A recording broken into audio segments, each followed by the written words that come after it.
ஆண்டவரும் இரட்சகருமாகிய இயேசு கிறிஸ்துவின் இனிய நாமத்தில் உங்கள் யாவருக்கும் அன்பின் வாழ்த்துக்களை தெரிவித்துக் கொள்கிறேன். அருமையான தேவ பிள்ளைகளை, புதிய நாள் புதிய நம்பிக்கை தின தியானத்தின் மூலமாய் இந்த நாளில் கூட உங்களை சந்திப்பதில் நான் மிகுந்த மகிழ்ச்சி அடைகிறேன். அல்லேலூயா. இன்றைக்கு கூட கர்த்தர் நமக்கு கொடுக்கிற வார்த்தை என்ன?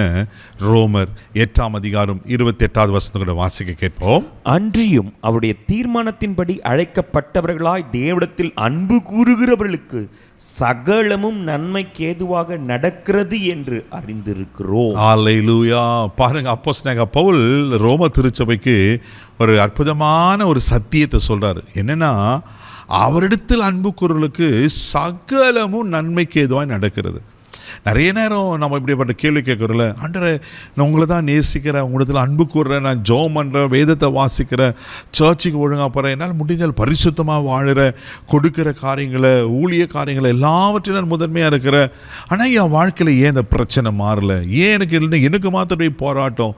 நான் ஆண்டவரை பற்றி கொண்டதுனால எப்படியாப்பட்ட உபத்திரங்களா? தேவைப்படல, சோர்ந்து போகாதீங்க.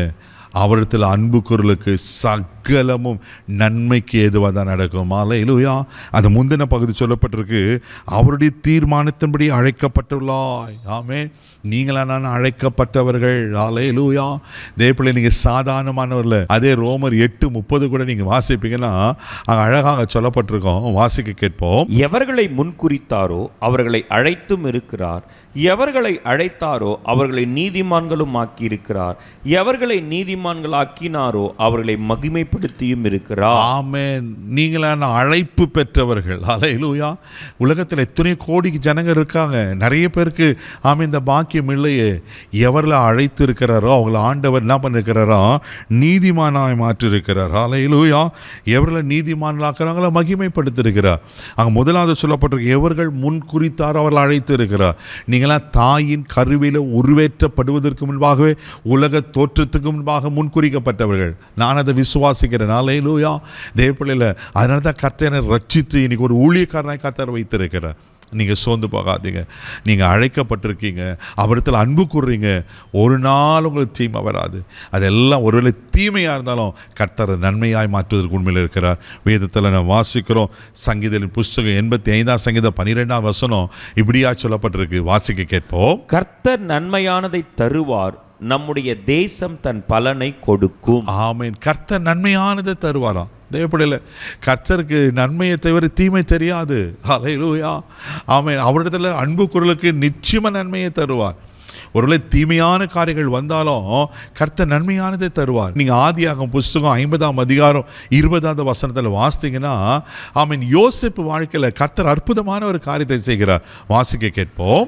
நீங்கள் எனக்கு தீமை செய்ய நினைத்தீர்கள், தேவனோ இப்போது வெகு ஜனங்கள் நடந்து வருகிறபடியே உயிரோடு காக்கும்படி அதை நன்மையாக முடிய பண்ணினார். பாருங்களேன், யோசேப்பு சம்பந்தம் நம்ம நன்கு அறிந்திருக்கிறோம். சொந்த சகோதரர்களை தீமை செய்தாங்க, சாகடிக்கணும்னு நினைச்சாங்க, குழியில் போடப்பட்டார், சிறையில் இருந்தார், எத்தனை காரியங்கள். ஆனால் கர்த்தர் கொடுத்த தரிசனமோ அவருடைய வாழ்க்கைக்கு சம்பந்தமே இல்லாதது. ஆனால் பொறுமையோடு யோசிப்பு ஆண்டவரத்தில் அன்பு கூர்ந்துட்டே இருந்தார். அல்லேலூயா.